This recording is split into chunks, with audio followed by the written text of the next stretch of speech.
Hello and welcome to Campus News 24 into 7. Today we will be talking about what's going in today's educational world.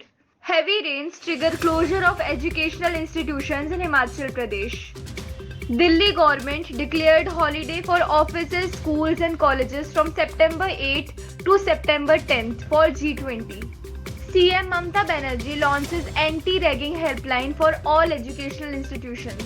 UP NEET Undergraduate Counselling 2023 Round 2 choice filling starts from today.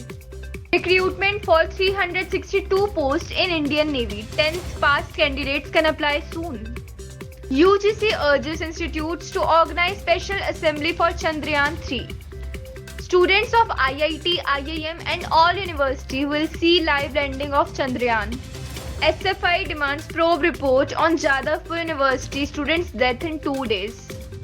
IIT Hyderabad, DGQA to jointly offer MTech, Executive MTech certificate programs. Supreme Court upholds no seat relinquishment for AIQ PG medical courses. Thank you, and for watching more videos like this, do subscribe our channel Campus News 24 into 7.